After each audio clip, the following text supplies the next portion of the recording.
ইবনে আব্বাস রাদিয়াল্লাহু আনহু থেকে বর্ণিত, তিনি বলেন, যেই সম্প্রদায়ের মধ্যে, যেই জাতির মধ্যে খেয়ানত অথবা আত্মসাতের রোগ ঢোকে, তার মানে তারা খেয়ানত করে এবং আত্মসাৎ করে, আল্লাহ তাআলা তাদের অন্তরে শত্রুর ভয় ঢেলে দিবেন।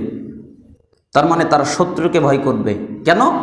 তাদের সমাজের মধ্যে খেয়ানত আছে, তাদের সমাজের মধ্যে আত্মসাৎ আছে। এই জন্য সমস্ত মুসলমান দেশে যেখানেই খেয়ানত থাকবে, আত্মসাৎ থাকবে, সমস্ত মুসলমানের অন্তরের ভিতরে আল্লাহ কাফেরদের ভয় ঢুকিয়ে দিবেন, শত্রুর ভয় অন্তরের মধ্যে ঢুকে যাবে।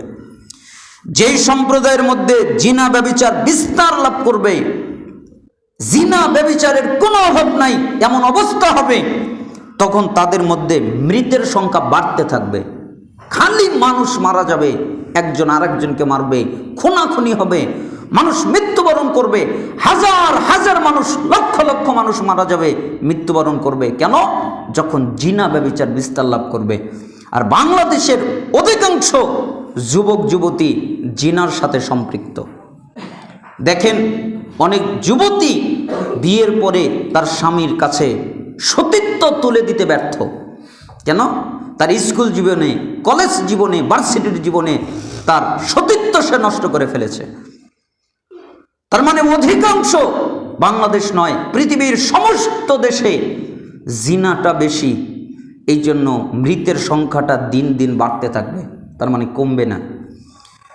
এবং তিনি আরো বলেন, যেই সম্প্রদায়ের মধ্যে মাপের মধ্যে ভেজাল থাকবে, ওজনের মধ্যে ভেজাল থাকবে, মাপে কম দিবে, ওজনে কম দিবে। দেখেন না, মাছের দোকানে কি চালাকি করে পাথরগুলো ঘষে ঘষে রাখে,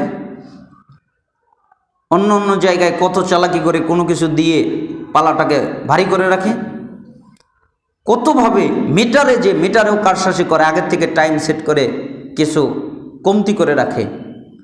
যেই পাত্রটা দিয়ে মাপে ওই পাত্রটাতেও কম রাখে, দুধ মাপার যে পাত্র তৈরি করে তাতেও একটু কম করে কাটে। তার মানে ওজনে ভেজাল তো আছেই। যেই দেশের মধ্যে ওজনে কম দেওয়া হবে, তাদের উপর থেকে আল্লাহর রিজিক উঠে যাবে। আপনি বাংলাদেশ অচিরেই দেখতে পারবেন না খেয়ে মরবেন। তাম পৃথিবীর সমস্ত মুসলমানেরা দেখবেন না খেয়ে থাকবে, খেতে পারবে না। কেন? তারা ওজনে কম দেয়। যখন ওজনে কম দেওয়ার সংখ্যাটা বেড়ে যাবে, মাপে কম দেওয়ার সংখ্যাটা বেড়ে যাবে, তখন তাদের উপরে আল্লাহর পক্ষ থেকে যে বরাদ্দ রিজিক, আল্লাহ ওই রিজিক উঠিয়ে নিবে। মাঠে ফসল হবে না, গাভী ভালো করে দুধ দেবে না, ব্যবসায় আয় উন্নতি হবে না, খাদ্যের বরকত হবে না, চাউল ঠিকমতো আমদানি হবে না, গম ঠিকমতো আমদানি হবে না, কোনো খাদ্য ঠিকমতো উৎপাদিত হবে না। সবগুলোর ভিতরেই কঠিনতা থাকবে। কেন? তারা মাপে ওজনে কম দেয়। যখন কোনো জাতি বিচার করার ক্ষেত্রে ন্যায় নীতি রক্ষা করে না, মানে যেটা ন্যায় ওই বিচারটাই করবে, এরকম নয়। যে টাকা বেশি দিয়েছে বিচার হলো তার পক্ষে, যে ক্ষমতাশীল বেশি বিচার হলো তার পক্ষে, মানে বিচারের মধ্যে ন্যায় নীতি রক্ষা করে না, তাদের মাঝে আল্লাহ খুনাখুনি লাগিয়ে দিবেন, ওরা নিজেরাই নিজেকে মারবে। মুসলমানই তো মুসলমানকে এখন মারে, তাই না? ইহুদি খ্রিস্টান এসে, কাফেররা এসে তো আর মারতেছে না, মুসলমানরাই তো মুসলমানকে হত্যা করছে। কেন? কারণ দেশে বিচারের মধ্যে ন্যায় নীতি নাই। যখন কোনো সম্প্রদায় প্রতিশ্রুতি ভঙ্গ করে, অর্থাৎ প্রতিশ্রুতি কি? প্রতিশ্রুতি হলো আল্লাহর নাজিলকৃত কিতাব কোরআন এবং রাসূল সাল্লাল্লাহু আলাইহি সাল্লামের সুন্নাহ হাদিস। যখন তারা তাদের সংবিধানে কোরআনের আইন পাশ করায় না, হাদিসের আইন পাশ করায় না, তখন যেই জাতি এটা করে না, মুসলমান হলে কাফেরদের জন্য না, মানে যেই মুসলমানেরা রাষ্ট্র মুসলমানের, কিন্তু ওই রাষ্ট্রে ইসলামী আইন পাশ করে না, তখন যত বিধর্মী রাষ্ট্র আছে সবাই তাদেরকে ধ্বংস করবে। মানে বিধর্মী রাষ্ট্রগুলো তাদের উপরে জেকে বসবে, শত্রু চেপে বসবে। কত শত্রু দেখতে থাকেন, দিন যত যাবে তত খারাপ আসবে, যেই ক্ষমতায় আসুক। হাদিস মুয়াত্তা মালিক 1670, সিলসিলাতুস সহিহা 106 এবং 107, আর মিশকাত 5370 নম্বর হাদিস। একটা গুরুত্বপূর্ণ হাদিস, ভালো করে শুনবেন। আব্দুল্লাহ ইবনে আমর ইবনুল আস রাদিয়াল্লাহু আনহু তিনি বলেন, কাইফা বিকা ইজা উবকিতা ফি হুসালাতিন মিনান নাস ওয়া মারাজাত উহুদুহুম ওয়া আমানাতুহুম। হে আব্দুল্লাহ, একদিন তাকে লক্ষ্য করে রাসূল সাল্লাল্লাহু আলাইহি সাল্লাম ডাকলেন, হে আব্দুল্লাহ, তখন তোমার কেমন হবে যখন তোমার মধ্যে নিকৃষ্ট লোকেরা আসবে এবং ইতর লোকেরা আসবে, তাদের মধ্যে তুমি যাবে, তাদের অস্বীকার এবং আমানতের মধ্যে ভেজাল এসে যাবে এবং তারা পরস্পরের ঝগড়ায় লিপ্ত হবে। এই বলে হাতের মধ্যে আঙ্গুল ঢুকিয়ে দিয়ে বললেন, মানে জরাজীর্ণভাবে, জটিলভাবে, কঠিনভাবে একজন আরেকজনের বিরুদ্ধে লাগবে, একজন আরেকজনের বিরুদ্ধে বিদ্রোহ করবে।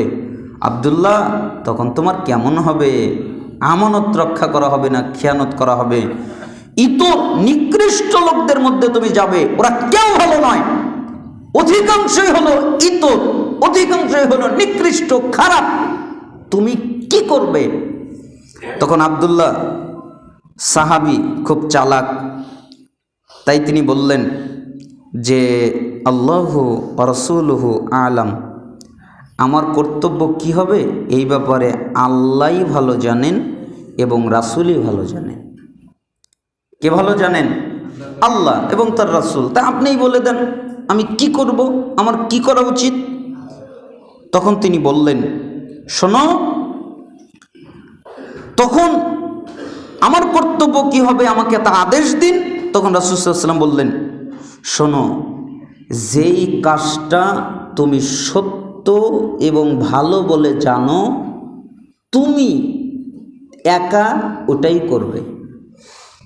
মানে যেই কাজটা আমি কি জানবো, যেই কাজটা সত্য, এই কাজটা ভালো, এই আমলটা ভালো, এই আমলটা সত্য, তুমি একাই ওটা করবে। আর যেই কাজটা তুমি অসত্য এবং খারাপ বলে জানবে, যেটা অসত্য এবং খারাপ, তুমি তা থেকে অনেক দূরে থাকবে, তার কাছে যাবে না। আর শোনো, তুমি নিজের ঘরে থাকবে, কখনো নিজের ঘর থেকে বাহিরে যাবে না, সবসময় কোথায় থাকবে? নিজের ঘরে। কেন? নিজের ঘরেই থাকবে এবং নিজের মুখ এবং জবানকে নিজ আয়ত্তে রাখবে। মুখ চালাবা না, মুখ দিয়ে কিছু বলার তোমার দরকার নাই, বললেই তোমার খবর আছে। তোমার মুখ চালাবা না, তোমার জিহ্বা চালাবা না। কেন? তুমি যদি মুখ চালাও, জিহ্বা চালাও, তাহলে তোমাকে দুনিয়াতে নিহত হতে হবে। আর যা ভালো মনে করো শুধু তাই করবে, আর যা খারাপ জানো শুধু তাকে বর্জন করে চলবে তুমি নিজে। আর শোনো, দুনিয়ায় যত মানুষ আছে তাদের সম্পর্কে কোনো চিন্তা করবা না, তোমার চিন্তা করার দরকার নেই, ওটার জন্য আল্লাহ আছে। তোমার কোনো চিন্তা করার দরকার নেই। তোমার কাজ কি? তুমি শুধু নিজেকে নিয়ে ব্যস্ত থাকবে। কাকে নিয়ে ব্যস্ত থাকবে? নিজেকে নিয়ে। আর সর্বসাধারণ মানুষ সম্পর্কে তুমি চিন্তা ভাবনা পরিহার করবে। কেন? তুমি চিন্তা করে কিছুই করতে পারবা না, অমুকের মতো তোমাকে মরতে হবে। তোমার চিন্তা দিয়ে কোনো কাজে আসে যায় না, মারা গেল না, তোমাকেও মরতে হবে। তুমি কোনো চিন্তা করো না, নিজের ঘরে থাকো, সত্যের উপরে অটল থাকো, সুন্নাতের উপরে কায়েম থাকো, তাওহীদের উপরে কায়েম থাকো, বিদআতকে ত্যাগ করো, শিরককে ত্যাগ করো, আল্লাহ যে করতে বলেছেন তা পালন করো, রাসূল যা নিষেধ করেছেন তা ত্যাগ করো, আল্লাহ যা নিষেধ করেছেন তা ত্যাগ করো, রাসূল যা আদেশ করেছেন তা করো, একাই করো। আর সাধারণ মানুষ সম্পর্কে ছেড়ে দাও, এটা আল্লাহর দায়িত্ব। এই হাদিসটা আবু দাউদ 4342 নম্বর হাদিস, ইবনে মাজাহ 3957 নম্বর হাদিস, মুসনাফ আব্দুর রাজ্জাক 20741 নম্বর হাদিস, মুসনাদ আহমদ 7049 নম্বর হাদিস, সহিহুল জামে 1247 নম্বর হাদিস, সহিহ তারগিব ওয়াত তারহিব 2744 নম্বর হাদিস, সিলসিলাতুস সহিহা 205 নম্বর হাদিস এবং মিশকাতের 5398 নম্বর হাদিস। আমি এই হাদিসটা পেয়েছি 58টা হাদিসের কিতাবে, মানে আরও অনেক কিতাবে আছে। তার মানে শেষ যুগ খুব জটিল এবং কঠিন। এই জন্য নিজেকে নিয়ে ব্যস্ত থাকেন, আপনার অন্যকে নিয়ে কথা বলার কোনো দরকার নাই। নিজের ঈমান রক্ষা করেন, নিজের পরিবারকে বাঁচানোর চেষ্টা করেন, নিজের সন্তানকে বাঁচানোর চেষ্টা করেন, নিজের স্ত্রীকে বাঁচানোর চেষ্টা করেন, আপনার অধীনে যারা আছে তাদেরকে বাঁচানোর চেষ্টা করেন। আল্লাহ সুবহানাহু ওয়া তাআলা আপনাকে নাজাত দিয়ে দিবেন। কেন? এটা হলো ফিতনার যুগ। এই জন্য আমরা ফিতনা নিয়ে এবং কিয়ামতের বিস্তারিত বর্ণনা নিয়ে একবারে সঠিক তথ্য দিয়ে ইনশাল্লাহ আমরা সামনের